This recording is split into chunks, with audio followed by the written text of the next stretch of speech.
във връзка с нашумялата френска връзка, Да. какво те развълнува и поиска да говорим този въпрос? Тази връзка не е само френска, тя е въобще от източна Европа. Тя има френска, ирландска, немска, нидерландска. Като цяло страните нагоре, така да ги наречем, при тях заплатите, както всички знаем, са по-високи. Когато един човек, българин, отиде да работи там и има някакви, прямо поработи 1-2 седмици, в последствие, като се върне в България и се регистрира на бюрото по труда, има право на обезщетение спрямо държавата гостоприемник, така да я наречем, в която той е работил. И това е една обща европейска директива за държавите членски в Европейския съюз.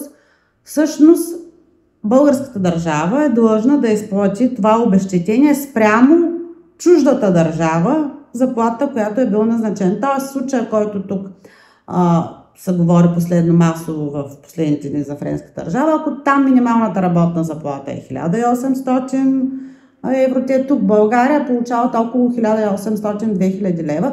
Разбира се, ако имат определен стаж. Някои от тях могат да отидат от 4 месеца до 1 година. И нашата държава да изплаща тези пари. Нашата държава изплаща 2/3 от парите, а държавата, в която е работил тези дни, изплаща 1/3 от парите. Ако, примерно, е работил 3 години, разбира се, има, мисля, че 4 месеца. Но ако имаш над 15 години стаж, имаш право на 1 година обезщетение. Да. И всъщност тези хора, като пристигнат в България, като се върнат, вземат тези обезщетения. Но тези пари идват от данъците, които ние плащаме. А всъщност реално в България няма безработица. Почти няма никаква безработица. Те не желаят да започнат работа, не са мотивирани, защо да работят за тези пари. Или другия вариант е, започват работа нелегално, без трудови договори, като вземат тези обезщетения и едновременно вземат и пари от работа. И така, продължават се от 4 до 1 година да имат супер високи доходи. И защо да почнат работа, като получават тези обезщетения? Имала съм предложения от служители да работят без трудов договор и да им се плаща на ръка. Не са хора с висше образование. Тези, които са с висше образование, са по-малко. Тук проблема е, че те смятат, че им се полага, ама и другите хора смятат, че им се полага. Те не осъзнават, че това са техните пари. Те смятат, че това са парите на държавата. А пък парите на държавата са нашите пари. Не само моите пари като работодател, ами са парите и на всички други служители, които работят. Има данъци, които те плащат и отиват в хазната и съответно техните пари, вместо да отидат за здравеопазване или нещо друго, от което те имат нужда, отиват за заплащане на тези обезщетения на тези хора, които мързелуват. Аз лично нямам нищо напротив да се вземат такива обезщетения, когато няма работа. Но когато има работа, Асоциацията по облекло, текстил и кожи проведе няколко срещи в Министерството на иновациите с народни представители от групите на ГЕРБ и ДПС. Той проблема не е само с тези френски борси, този проблем го има и на местно ниво по трудовите борси. Няколко учреждения, така да ги нарека, като примерно Бюрото по труда, НОИ, Инспекцията по труда, те, нямат информация един между друг какво се случва. Инспекцията по труда няма информация колко безработни има. Не можем да си прехвърлим живота в това да преследваме кой е така. Това трябва да го свършат институциите. Но проблема е, че там връзката между тях куца. Инспекцията по труда, тя няма как да прави проверка, защото тя не знае фирмите, които са регистрирани и на кои адреси се намират. Няма такава информация. Обединение между институциите да работят заедно. Тези, които вземат обезщетения, да бъдат проверявани дали работят някъде.